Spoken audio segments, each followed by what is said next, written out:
Welcome to the Edinburgh Talks Climate podcast. I'm David Porteous, and on today's episode, talking about food, I'm joined by Steve Brown, who's the Head of Food Education at Edinburgh Food Social. Hi, Steve. Hi. And Hannah Milne, who's Senior Waste Project Officer at Changeworks. Hi. Hi, David. Okay, just to get us started, how big of an issue is food sustainability for us? I think ultimately there are lots of complexities in our food system, getting the food from the fields in which it's grown, whether those be in our country or farther afield, to the table where we eat it in whatever context that is. And I think the sustainability of that is growing kind of ever more important. And I think that we know that the system's perhaps not working as well as it could. So I think that now, more of us than ever are aware that we need to make things work a little bit better, for ourselves and for the environment around us. So what are the different elements that we think of when we think of food sustainability? You talked about distance between where crops are grown and where we are. What other things come into that equation when we think about food being sustainable or not?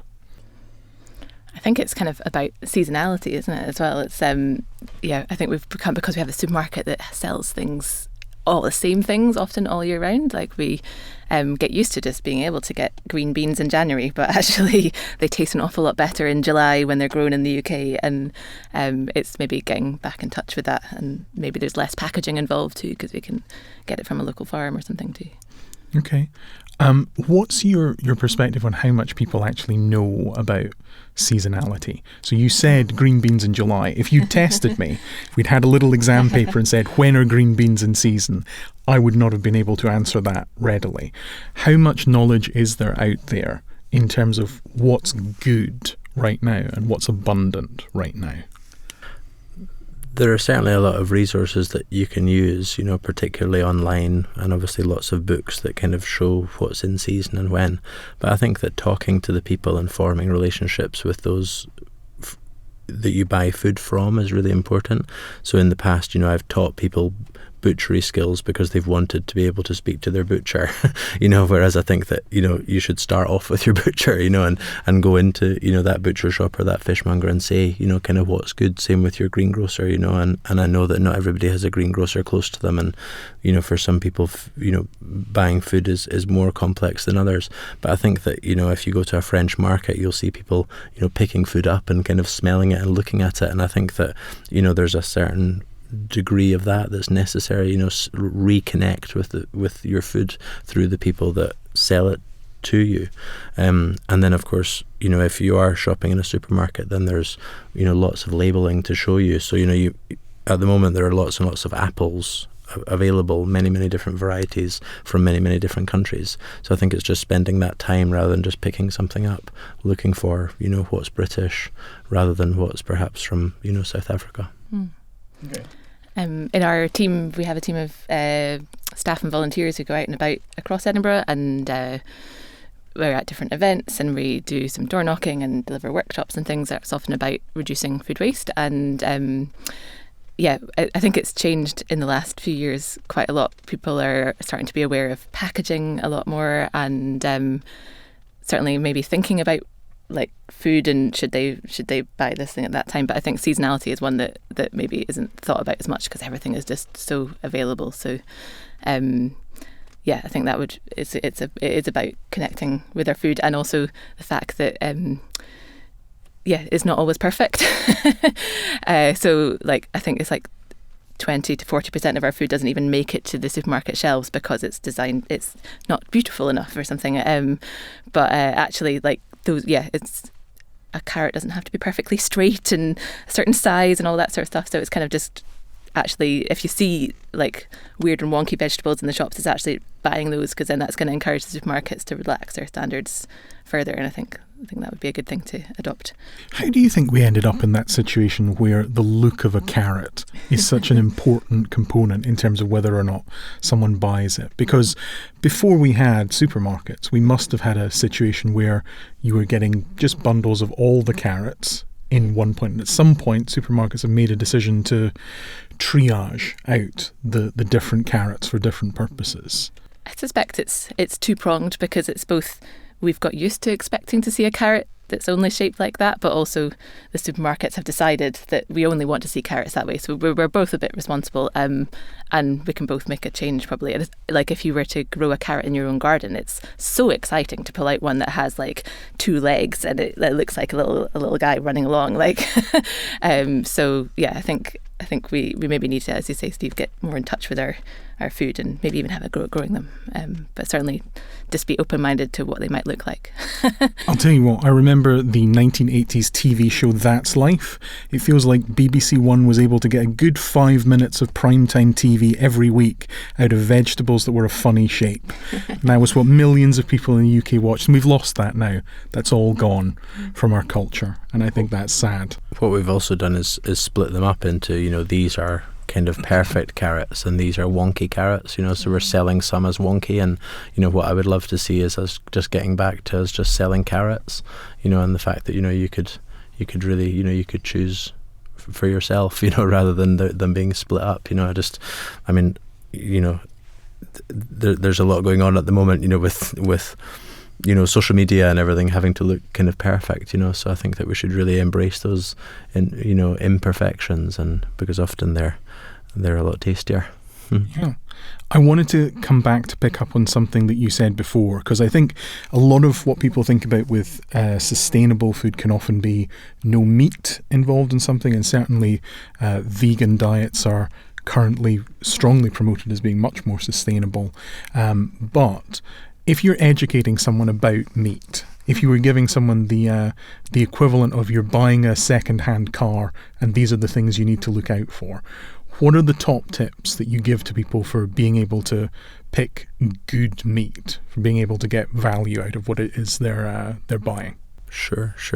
Well, it can be a bit of a minefield out there. You touched upon, a vegan diet, and obviously the popularity of veganism has skyrocketed. And although vegans often kind of come in for a bit of a hard press, I am in massive support of all of those who choose to be vegan for really no matter what reason. But I think that what you do need to make sure is that you're educated around about the choices that you're making, no matter what diet you select. So as the big corporate companies get more and more involved in the meatless market, then there's really lots of ultra high processed food reaching our shelves that's being kind of labelled as vegan equals healthy.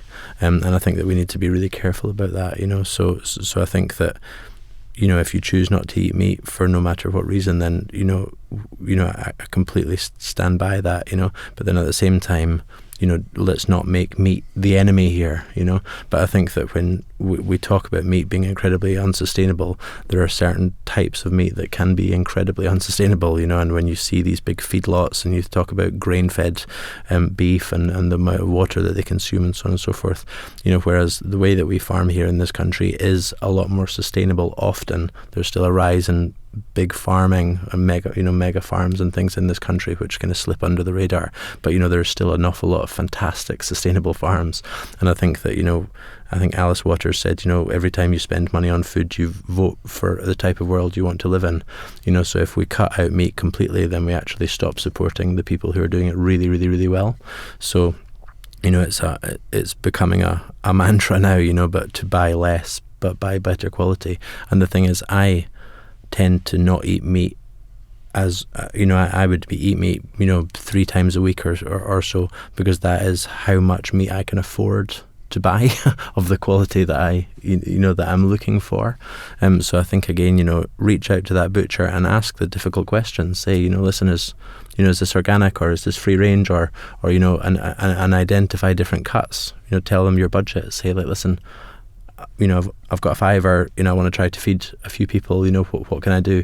And look at those slower braising cuts, and actually it's a win-win because they're fuller of flavour. They just need a little bit more care and attention when cooking them, so there are lots of choices, but really, really complex. But, speak to the speak to the experts and ask them the questions that you want to know the answers to. Don't pretend that you know something that you don't. It is really, really difficult. So ask for help. Okay. And in your experience, your supermarket butchers, are they as able, as willing to answer those questions as your traditional high street family butcher who's inherited this from his granddad and been doing it for 50 years or something like that? No, so I think we need to be really careful not to say supermarket butchers, but those words beside one another when they're not. That's not necessarily the case, because I know that there are some supermarkets that are better than others, but ultimately meat is now being bought in, pre-cut, pre-packaged, and it's opened and it's put on the counter, So, what tends to happen, I think, is people say, "Oh, I can't believe that butcher's on the high street shut. I love that butcher. I used to get my turkey from him every year." And you think, well, did you go in January? And did you go in February? So you got to get out there. You got to get out there, and you got to keep those relationships alive, because otherwise, when they're gone, they're gone. And we're seeing a huge skills gap, in chefs, but also in just people, around about the food industry. So I think that we have to support the people who give us our food, because as soon as we start to lose that link with where our food's coming from, it's quite dangerous, I think. Yeah. Okay. I think one of the things that perhaps I need to reflect on is the whole notion of vegan does or doesn't equal healthy necessarily, because I'm one of those people who's been very excited by the growth in vegan burgers, so the alternative meat products, which are, as you're saying, highly processed. And I think we probably are a little bit less critical of what's actually going into those. And we understand the processes for how these things are created a little bit less, perhaps. So thinking about how people are actually... part of the purpose of these podcasts is to try and get really useful tips to people in Edinburgh about how they can do things a little bit differently. So if you were concerned about the environment, if what you were seeing was lots of stories about climate destruction, habitat destruction, and all of the other things that are associated with climate change, what is the biggest bang for your buck that you can make in terms of food? What is the biggest change, if change is the right word, or what is the biggest economy that you can make? Whatever makes the biggest difference to people. I think for us, it's maybe not so glamorous, but it's reducing food waste, because we actually chuck out a huge amount of food in our houses in Scotland every year. The average for like a 2-person household is £430, so it kind of adds up. It's like the sweaty sausages and the mushy bag of salad, and So sometimes large figures like that can be difficult for people to put into appropriate context. So £440 is 430, yeah. 430, sorry. Yeah. £430 is like 3 human beings. So 30 money pounds. Oh, money pounds. I thought you were talking about weight there. The cost. Right. Yes. Yeah. Sure. Okay. Yeah. So that's like, that's money that we could actually avoid losing by just being smarter with our food and how we actually manage it and stuff. So, yeah. It's one of those things where I'm wondering because that was such a stupid thing that I said there. Maybe we should do that part again. Do we leave it in or do we keep going? And you know what? Nobody's paying any attention in the room next door. I'm going to say we keep going. We're just going to leave that in. We're just going to assume it's fine. Sorry, go on. No, cut that part out. No, we're going to keep it in. I think we just said all of this bit that we're saying just now, we're going to keep it in because this is a real podcast. It's a real conversation. £430 of money just thrown out. Juicy financial cash, yes. Yes, so we chuck that out every year. On average, some people will be way less, and others, like a family, the average is like £700 in a year. So, and that actually there's this project called Project Drawdown who've done a lot of research about what solutions actually exist to help tackle the climate crisis, and what can we actually do tomorrow, and it can improve lives and make us healthier and happier and that sort of thing. And that is actually number 3 on the list, is reducing food waste. So it's bigger than it sounds, perhaps. And it's simple things like actually making a plan, looking through your fridge and your freezer and your cupboards, and before you go out, maybe, and then actually making a shopping list. Just by doing that on average will save you like 150 quid a year. Writing out a shopping list before you do your weekly shop, £150 a year. In your pocket, That's gotta make sense to everybody who's listening, regardless of whether you're going to, your local, regardless of whether you're going to Aldi or Waitrose. £150 a year just from writing a list is an amazing saving. Yeah, and it's just maybe it's putting it up beside the fridge so that everybody in the house is actually writing up something that's when you run out of it, they actually write it up there. Or there's lots of different apps you can use to kind of record it. I use like Google Keep. I just write something in there when I've actually run out of something, and then if I'm going to a few different places, then I can actually pick them up from there. But it's actually making a bit of a strategy before you just go straight into the supermarket.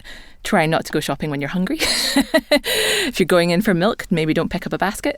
Just go and grab the milk and get out, because we do tend to, I think we've got into the habit of going shopping all the time now as well. And sometimes that can work for a family or something if you're running out of things every day, but kind of building up to only going maybe once or twice a week is a bit more sensible, because we basically tend to buy more than we need almost every time we go into the supermarket. So just making a few tweaks, and we can actually save quite a bit of money and an awful lot of food, and that's an awful big improvement for our carbon footprint. We also tend to waste food because we make too much, or we don't use it up before it's gone off. So actually being a bit sensible with portions, not just like openly pouring the pasta into the pot and then it starts to overflow. Rice can expand up to like 10 times by the time it's cooked compared to when you started. So it always tends to look a little bit like kind of meagre initially, but then actually measure it out with a cup, like a quarter cup of rice per adult is kind of the average. So just things like that. Using your freezer storage, thinking about your use by dates and your best before dates. Best before dates are on things like tinned products, or quite a lot of vegetables, dried products, and actually we can be a bit fluid with. We can tell basically if they've gone off. That milk will stink if it has gone off. Otherwise, it's probably going to be fine. So thinking about, because I think a lot of people are very focused on best before dates for a lot of the stuff that they buy. And I know myself, I've seen if there's something in the fridge which has the best before date of being yesterday and it's in a sealed packet, because I'm very bad and I buy a lot of things in sealed packets as well, I'm probably not even going to open it. I'm not going to open it. I'm not going to try it. And that is probably just going to go in the bin for me. How bad am I for doing that? You're not bad at all. But it was just about knowing the difference between a use by date and a best before date. So a use by date is about food safety, and that's on things like chicken or fish, things that bacteria might be growing in there that we can't see and we can't smell. So there is a reason why those dates are there. But then also trusting our senses for everything else, like that has a best before date on. Like you can actually see that that piece of broccoli, for example, smells fine, it looks fine. Opening it up and having a wee sniff. Okay, the yogurt still smells like it should do. Maybe it should be fine. And it's not knowing that it's not actually going to hurt us. Yeah. So a use by date would be for things that might go off. Things that could harm us if they'd go off. And a best before date is more about food quality. So you could eat a tinned peaches from several years ago and it might have passed its date, but as long as it smells fine and it looks fine, you're good to go. Enjoy it. Okay, good. I think that just in relation to that, that one of the oldest foods that I've had was a jam that I had from 1976. Wow. And I think that leads you in. I mean, we were speaking just before we started recording, about preserving and things, and I think that a lot of this discussion leads back to kind of what your gran would do. I think that there's been a generation, if not a couple of generations now, that we've started to really kind of lose any sort of understanding of how we interact with our food, and we need to think back to, and I know this is maybe kind of controversial, and I'm about to be controversial again, but my gran used to scrape the mould off the jam and then continue eating the jam, so I'm not saying for a second that people should scrape mould off stuff and then continue to consume it anyway, but we did live in a world before these things, so we definitely have to use our common sense. And I think people are very fearful that food is going to harm them, but we have senses inbuilt into our bodies to allow us to work out what's going to kill us, and doesn't always work, so you need to be careful, but ultimately we have these senses, we can smell stuff, we can taste stuff, our bodies are prepared to do this, so we have to kind of reconnect, I think, and have that kind of common sense, and not let other people kind of tell us kind of what's going on. And of course, things like chicken, we obviously have to be safe, but there's lots of things, dates on water, mineral water and things that don't think we need to worry too much about. You're saying my mineral water's not going to go off. I can drink that after best before. Okay. Who knows how many times that's been reused? But we were, well, you've put me off water altogether now. We're, You wouldn't buy bottled water anyway, though, right? I have my own fully sustainable BPA-free thingamajig Good now. man. So, just before Hannah was talking about food waste, one of the things that I wanted to try to encourage people to do is, like ubiquitously we've started to talk about when you go to the supermarket, that this is where we buy food, when you're in the supermarket, when you go to the supermarket. And, I know it's quite controversial, so this was the point, but, I would really encourage people to spend more on their food. We've never spent less on our food, and the question for me, proportionately to our salary, and the question to me is, if we're not spending our money on our food, then what are we spending on? And I know there are other things, that are, life is tricky, but what I guess I would like people to spend more time focusing on what they're buying, and potentially spend a little bit more or spend that money differently to try to ensure that when you sit down, it's just not this kind of mechanism of eating to kind of fuel ourselves, but the conviviality and the enjoyment and the pleasure of eating something that you've either spent time over or you've spent a little bit more money on, and it is a treat, so I think that. And if you've got kids and you think, but I can't go with the kids, but think about actually, getting the kids involved in that food shopping and going to the butcher counter and saying, look at all this and what would you like, and then ultimately, your kids might be encouraging you to buy things that you wouldn't otherwise have bought, and that starts a whole cycle of pleasure and different shopping habits, and trying new things, get uncomfortable, otherwise we're robotic in what we buy. We say, well, we're out of this, so we need to buy more of that, and restock it. Why? I've had that. Let's have something else. So there's lots out there. And I know that seasonality in Scotland, doesn't necessarily give us the same bounty as it would if we were living in California. But there is lots of stuff, and there's never in my life have I seen as many recipe books as we have at the moment to show us what to do with stuff. And I think what's important with ingredients is to think that when something goes together once, then it goes together always. So if you take 3 ingredients and you've loved them in a restaurant, or you've seen them in a soup that you've bought, or you've had them in a recipe that you've gone round to somebody's house and eaten, then those things always go together. So that risotto becomes a tart, the tart becomes a salad, the salad becomes a pizza. Now there are some exceptions, but generally, so get mixed up in it, and make mistakes. It's not MasterChef perfect. You don't watch MasterChef as a guide of how to cook. Just cook stuff, and sometimes you'll get it right, and sometimes you'll get it wrong. But what's the worst that's going to happen? So that's really interesting. There's a term called chef's base for like a combination of vegetables that are normally the beginning of any sort of soup or stock or lots of meals. So carrots, onions, and is it celery? Yeah, like a mirepoix, it's called in French. Yeah, so yeah, onions, carrots, celery, garlic, leek. Yeah, so really basic, simple things. You're saying that there are lots of those which will just translate into lots of different meals. Could you give us any examples? of like that sort of 3-part combination that could be transferred to lots of different things? Well, I think the thing is, rather than me necessarily tell you what they are, I think the point is they're already instilled with us. So they're already inside us. Sure. So therefore, we know that pork goes with apple, right? So that yes. Pork cutlet, but that pork cutlet with apple sauce could be like kind of pork, or could be pork sausages, cooked in cider. Like it's the same thing. It's that pork and apple, and the same with strawberries and cream. Or if you think about like Heston, everybody went crazy when Heston had this bacon and egg ice cream. But bacon and eggs, they go together, and eggs are in ice cream. So although it's out of context, it's actually quite kind of lateral thinking. So there's a lot of those things that ultimately we know, but we have to have more confidence in ourselves.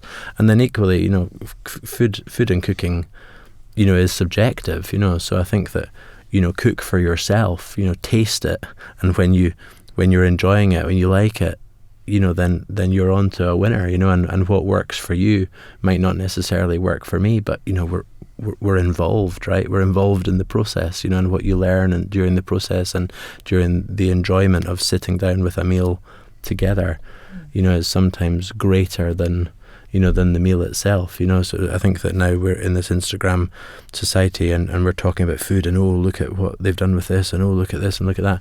Actually, the best meals that I've ever had have been the meals that I've not really talked that much about the food. We've maybe, you've chatted and you've laughed and you've had a great time and the food's been like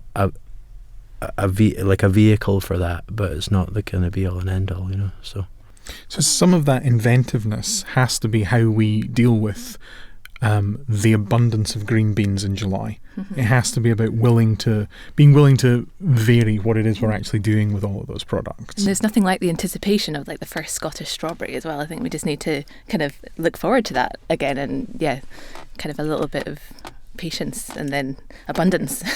I am a strawberry hardliner, I have to say. If they're not grown in Scotland during strawberry season, then they're just not any good. I've never found good strawberries outside of our strawberry season. Well, you might find it's the same for green beans as well. It might very well. This is July is looking very exciting for me, I have to say. But when I grew up at Christmas time, we used to have this bowl of like summer fruits, and I was just young, so I didn't really kind of put two and two together at the time, that why this was happening. There was a trifle and there was a bowl of, kind of mixed fruits, But, I think that, I don't want to be, negative, because I know that people have choices, but, strawberries that come from the other side of the world cost an absolute fortune, and there's no value in them, like all you're paying for is like jet fuel, like you're not paying for any strawberries, And it's really boosts your carbon footprint that way as well. If you fly something in, then like, that mass, that's like suddenly a massive footprint on those. And then if we don't eat them, it's even more of a tragedy. So, for sure, absolutely. Yeah, that's right, because we taste that first strawberry and think, oh God, they're not nice, and then we don't end up making the most of them as well. So I've been there, yeah. Yeah, so we have a young daughter, my wife and I, and we're a little bit, fussy. Well, we have standards as to what we like her to kind of have, and sometimes it's difficult for the parents because they're wanting to get something right, and they kind of say, oh well, we give her blueberries, but then we have to think about for me the price of food. So food has a price, and ultimately either you are paying that price or somebody else is paying that price.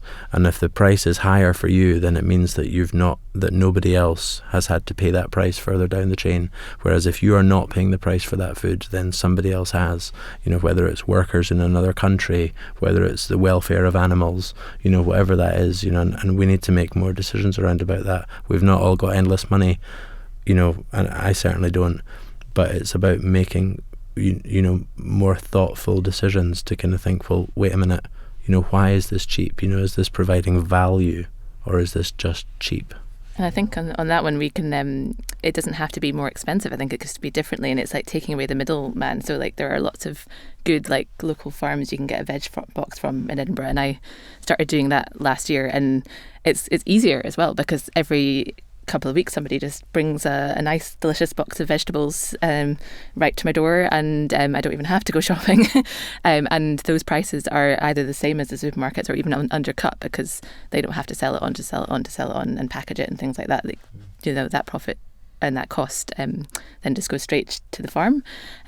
So I think there's a lot of options there as well. And then there's also like a lot of packaging free shops that have popped up in Edinburgh too, and I know a lot of people are really thinking about packaging differently now when it comes to food, and some of them can be a bit pricey, but also some of them, like, they just sell really simple staples like lentils and pasta for way cheaper than in spices, because when you buy spices you buy the glass jar and that could be like 50% of the cost. So just buying some of those things from some of these other shops, and then you get to sniff the products and actually kind of get more in touch with it. I think that's what it's all about, is getting in touch with our food and experimenting and giving it a go. So it's kind of exploring different places, but it doesn't have to cost more money. So I think cost is sometimes really useful because it conveys lots of information about, exactly as you're saying, some of the processes behind what's delivered that to us. One of the more frequently used terms around food is carbon footprint. So the carbon footprint of vegetables in particular when they're imported. But it seems to exist as quite an abstract thing. So from the work that we've done with Edinburgh residents, we found that everyone understands the term carbon footprint. They know roughly what it means, but nobody really understands what their personal carbon footprint is, or the carbon footprint of any individual decision that they're faced with in the supermarket. Is there anything useful that people can look at in a supermarket to be able to say this is a better or a worse decision in terms of the impact on the environment? There's a really interesting book called How Bad Are Bananas? And that is about the carbon footprint of everything. So if people are interested in that could be a good start. But in the supermarket, I think it's a trend that we're starting to see more, to actually see, not just the price, but all the carbon price on there too. I know there's some alternative milks, like oat milks, that have the actual carbon footprint on there, and they tend to be like 3 times smaller footprint than dairy, for example. And I think some of the alternative kind of vegan products and things, they're starting to have that as well. Whether we see the ones that have quite a large footprint put on there will be interesting to watch, but it's certainly growing. I think it's really important because like a fifth of our global emissions come from what we eat and how we transport them and how we grow them and harvest them and things like that. So we really can make a huge difference in our individual actions by kind of thinking a bit differently about what we eat and how we fly them in here. Trying not to fly them in is definitely a good start, because that flying will really add to the impact really fast.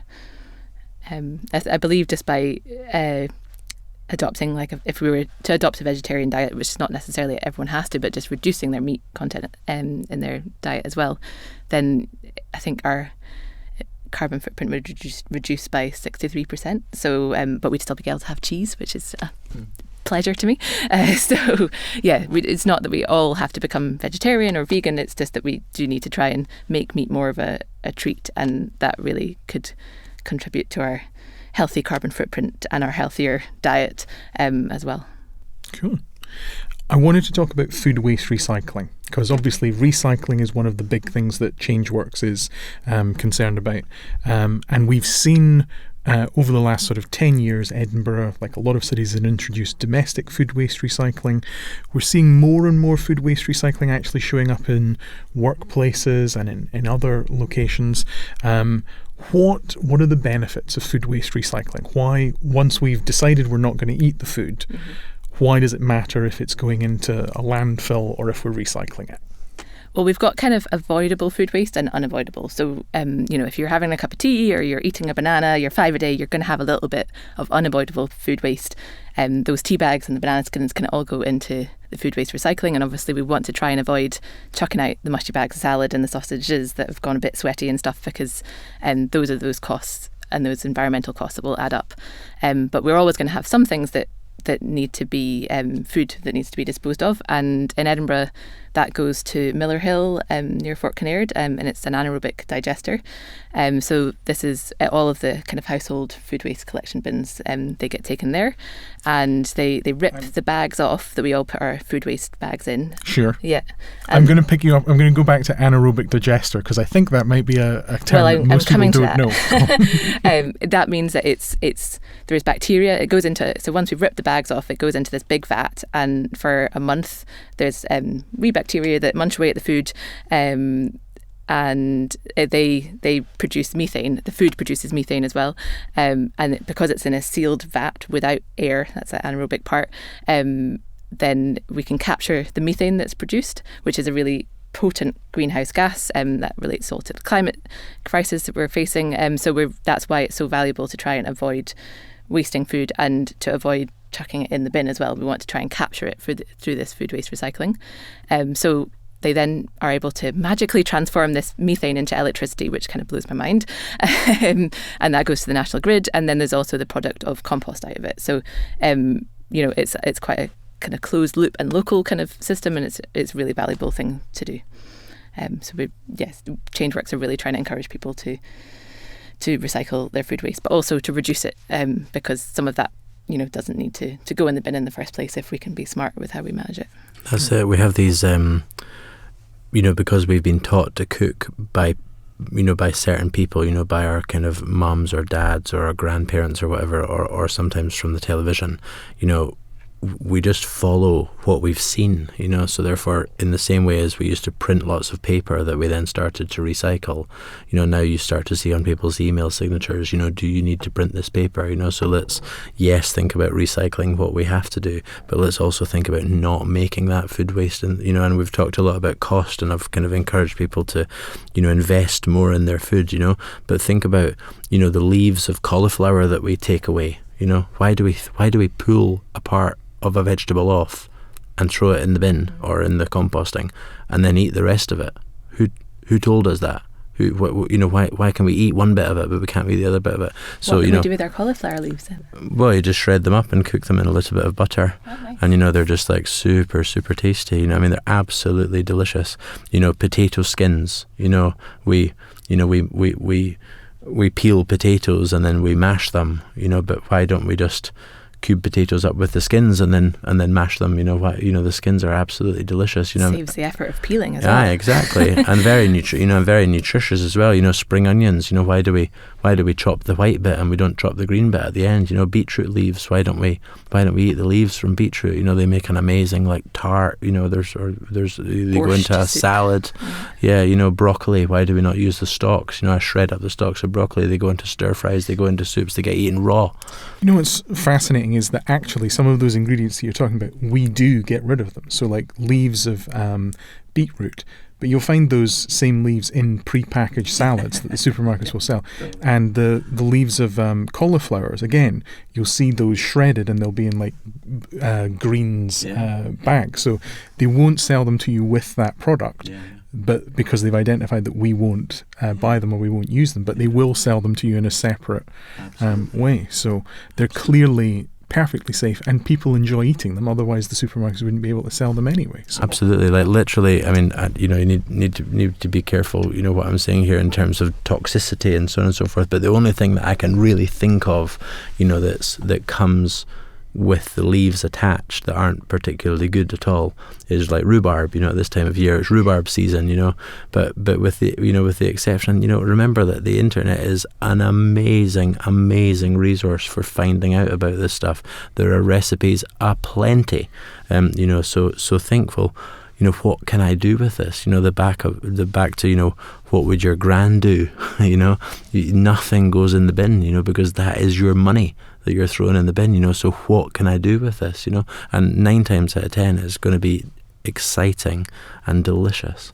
I think a good example of that is potatoes, because in our workshops we find as people have kind of forgotten and lost confidence in using food, and so then if you see the potatoes with the wee sprouty bits on there and it's I can't eat that anymore, but actually we can. The only time you can't eat potato is if it's got the green bits off on it, because that's slightly toxic, so you would chop that part off, but those sprouty bits you just pluck them off, chop it up as like the potato up as usual, and it's good to go. So but also you could put that sprouting potato in your garden and actually grow a new potato. So it's having a wee bit of knowledge about this. And as you say, the internet is a really powerful resource to find out, like what do I do with this thing that I need to use up.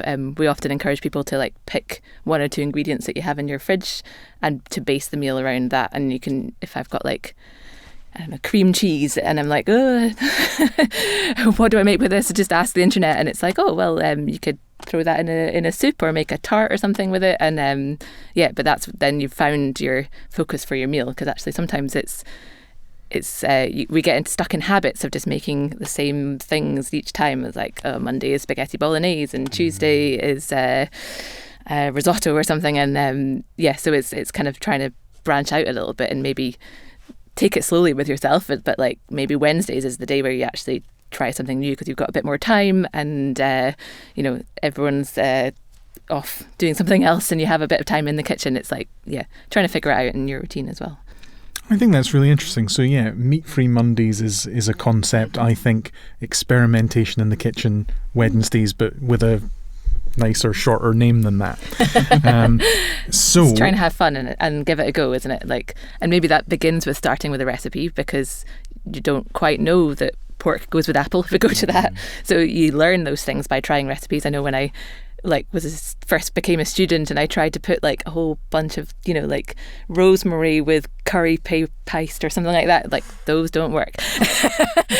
But then you try it and do you eat it? Maybe. But then so following recipes I think has its place, because you can start to learn, okay, these things go together. But then you can start experimenting with it. I don't actually have broccoli in the fridge, but I've got spinach or kale or something like that, and discovering, okay, it's okay to put those things in, and it's still turned out into a nice stir fry.